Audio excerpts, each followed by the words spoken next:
ढेड बोला ढेड। डेढ़ क्या हुआ इसने नु पूछो डेढ़ क्या हुआ है। डेढ़ नहीं से तू यहाँ से चली जा, दफा हो जा, मेरे स्कूल का नाम बदनाम करेगी।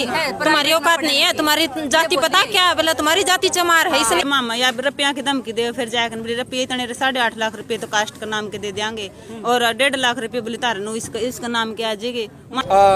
हाथ पैर काटने की धमकी दी गई, मेरे को जिंदा जलाने की धमकी दी गई और इसमें वो मुद्दे भी शामिल हैं जिस तरह से कैथल में एक युवती को टॉर्चर किया गया या हिसार में एक युवक की छत पे से फेंककर हत्या की गई। नमस्कार दोस्तों, मैं हूं किशोर कुमार और आप देख रहे हैं मीडिया 4x4। दोस्तों, हम बात करेंगे आज हरियाणा की, उस हरियाणा की जिसमें भाईचारे की बड़ी बातें होती है, उस हरियाणा की जिसमें जातिवाद का जहर है वो कभी घुला ही नहीं था। लेकिन वर्तमान में हालात ऐसे हैं कि हालात अब जाट वर्सेज मेघवाड़ और कहें कि वहाँ पर कहे जाने वाले शब्द को यदि मैं लेऊं तो राजस्थान में वो अलाउड नहीं है, लेकिन वहाँ पर आम है। जैसे चमार वर्सेज जाट का ये मामला बड़ा गंभीर होता नज़र आ रहा है। जी हाँ, गंभीर इसलिए हो गया क्योंकि दलित नेता और वर्तमान में वकील रजत कलसन ने कुछ ऐसा ही बयान दिया, उसके बाद हरियाणा के अंदर आग सी भभक गई है। जाट है वो मेघवाड़ों के ऊपर हावी हो गए, दलितों के ऊपर हावी हो गए। वहीं दलित है वो जाटों को मतलब गालियां निकाल रहे हैं, जाटों के ऊपर टिप्पणियां कर रहे हैं। मतलब टिप्पणियों का जो दौर है वो दोनों तरफ से है। आग सुलगा दी रजत कलसन ने और उसमें घी डालने का काम है वो कुछ अन्य उभरते नेता हैं वो कर रहे हैं।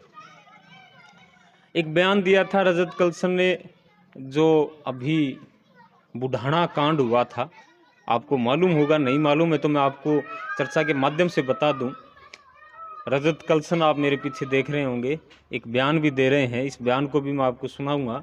रजत कलसन बुढ़ाना कांड में कहते हैं कि एक महिला होती है जाट समाज से, उसकी हत्या हो जाती है और 2 दलित बच्चों के ऊपर उसका आरोप लगता है, उनको सजा होती है। काफ़ी दिन बीतने के बाद मामला ठंडा हो गया था, लेकिन अचानक से आग सुलगी। आग का माध्यम बने रजत कलसन। रजत कलसन ने बयान दिया कि उस महिला की मृत्यु का कारण ये बच्चे नहीं, उसी गांव का कोई कातिल है जिसको बचाने में पूरा गांव एकजुट हो गया। हांसी और हिसार के जो एसपी हैं उनको पैसे देकर दबाया गया है, घूस देकर दबाया गया है। पुलिस वालों के ऊपर अभद्र टिप्पणी है वो रजत कलसन करते नजर आए। इसी बीच जब इस मामले को लेकर, इस बयान को लेकर हिसार पुलिस और हांसी पुलिस जब गिरफ्तार करने जाती है तो सुनी सुनाई बात हम बता रहे हैं, रजत कलसन है वो विरोध करता है और इस विरोध की छीना झपटी में एक पुलिस कर्मी को और एक एसपी को चोटें आ जाती है। मामला गंभीर हो जाता है, राजकार्य में बाधा का मुकदमा लगता है, देशद्रोह का मुकदमा लगता है, युद्ध स्तर पर भड़काऊ भाषण देने के भी गंभीर आरोप और गंभीर धाराओं के साथ मुकदमा दायर होता है। हिसार कोर्ट के अंदर उन्हें पेश किया जाता है, उसके बाद वो रिहा हो जाते हैं। लेकिन जो आग थी वो ठंडी नहीं हुई।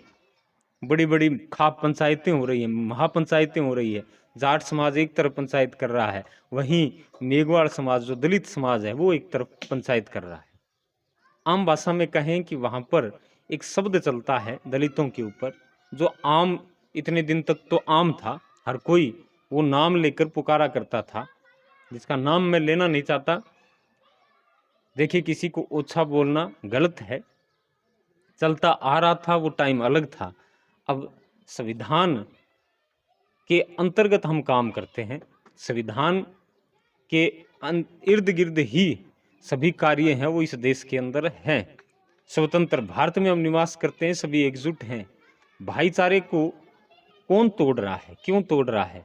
देखिए, हरियाणा की ही बात नहीं, राजस्थान में भी ऐसे मामले हैं वो दिन ब दिन बढ़ते जा रहे हैं। चाहे वो राजपूत वर्सेज जाट हो, चाहे जाट वर्सेज अन्य जाति हो, चाहे राजपूत वर्सेज अन्य जातियां हो, चाहे मुस्लिम वर्सेज हिंदू हो, ऐसे भड़काऊ भाषण वो राजनीतिक रोटियां सेकने के लिए करते हैं, उनके मसीहा बन जाते हैं, उनके नेता बन जाते हैं और बड़ी बड़ी पंचायतें करने लग जाते हैं और उसमें ऐसे भाषण देते हैं जिसकी वजह से एक गांव के अंदर एक जगह बैठने वाले लोग आपसी दुश्मन बन जाते हैं। देखिए, मामला पुलिस है वो जांच कर रही है, जांच का विषय है। हरियाणा के अंदर भाईचारा कायम रहे, राजस्थान और पूरे भारत के अंदर जो भाईचारा है वो कायम रहे, इसी ओर हर कोई काम करता है। लेकिन कुछ एक अपवाद होते हैं जो ऐसी हरकत है वो कर जाते हैं।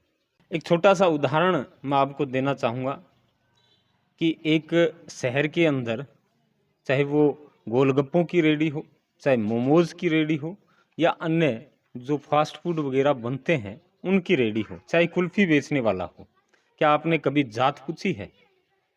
क्या आप जानते हैं कि वो किस जाति से है? यदि नीच जाति से आप घृणा करते हैं तो बाहर खाना छोड़ दीजिए। जिस जाति को आप नीच समझते हैं उसी जाति के उन लोगों के हाथ से आप खाते हैं और उससे स्वाद का चटकारा लेते हैं। फिर गांव के अंदर, शहर के अंदर क्यों ढिंढोरा पीट रहे हैं कि हम उच्च जाति के हैं? कौन सी उच्च जाति की आप बात कर रहे हैं?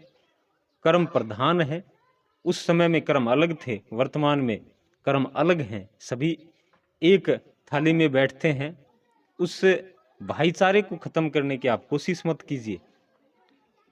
यदि निम्न स्तर जिस SC ST कास्ट की मैं बात कर रहा हूँ, उस कास्ट के साथ आज भी दुर्व्यवहार हो रहा है, इसे नकारा नहीं जा सकता। हम राजस्थान से ही बात कर रहे हैं। राजस्थान के चूरू जिले में राजगढ़ तहसील, सिद्धमुख तहसील से ही अभी एक मामला आया था अजीतपुरा से। यदि उसको सुन लें तो आपको भी उन लोगों से घृणा हो जाएगी जो बड़ी बड़ी बातें हैं वो हाँकते हैं। किस बात की घृणा है? जो नीचा है, यदि वो कमज़ोर है, एक देखिए एक सीधी सी कहावत है, जो कमज़ोर है उसे दबाया जाता है। ये रियलिटी है। यदि आप उच्च कोटि के हैं, उच्च जाति में हैं, आप पैसे वाले हैं, तो गरीब को दबाने की आप कोशिश करते हैं। ऐसा हमने भी देखा है। आखिर क्यों? पूछ रहा है हर कोई, आखिर क्यों? इस देश में, इस समाज में हर किसी को बराबरी का हक है। स्वतंत्र भारत में हम निवास कर रहे हैं, संविधान के अंतर्गत हर कार्य संपन्न हो रहे हैं। फिर दिक्कतें कहाँ आ रही है? कहीं आप रेडी हटवा देते हैं, कहीं आप दलित समाज को इग्नोर कर देते हैं, उन्हें नीचा दिखाने की कोशिश करते हैं। एक बात मैं आपको और बता देना चाहता हूँ, दलित समाज से वो लोग आते हैं जिनकी बदौलत आज साफ सफाई है, आज बड़े बड़े काम उनके हाथों से हो रहे हैं। आप उन्हीं के हाथों से शाम के समय शहर की उन चौपालों पर जाते हैं जहाँ पर रेडिया लगती है और वहाँ खाना खाते हैं चटखारा लेकर। फिर घर आकर आप कौन सी ढींगे हाँकते हैं? बंद कीजिए इन चीज़ों को। कब तक आप जाति के नाम पर भड़काऊ भाषण देते रहेंगे, लोगों को भड़काते रहेंगे? ये अब देखिए, लोग पढ़े लिखे हो गए हैं, समझदार हो गए हैं, सबको बराबरी का हक है, बराबरी का हक दीजिए। लेकिन जो चाहे वो दलित समाज में जो नेता हैं, उनसे भी मेरी अपील है कि आप अपनी राजनीतिक रोटियां सेक रहे हैं वो सेकिए, लेकिन जाति के नाम पर विवाद खड़ा करने की आप कोशिश न करें। कानून में ऐसी धाराएं हैं जो आप पर भी लागू होती है। देशद्रोह का मामला लगने के बाद आप सोच सकते हैं कि वो गैर जमानती धाराएं हैं जिनमें जमानत तक नहीं होती। उम्मीद है आपको ये सूचना जरूर पसंद आई होगी, आप शेयर जरूर करेंगे। कल फिर मिलेंगे एक बेहतरीन और शानदार न्यूज़ के साथ, और उम्मीद है ऐसी शानदार और बढ़िया न्यूज़ के लिए आप हमें ज़रूर सब्सक्राइब करेंगे, शेयर ज़रूर करेंगे, ताकि समाज में जो भाईचारा है वो कायम रहे। बहुत बहुत धन्यवाद। जय हिंद, राम राम।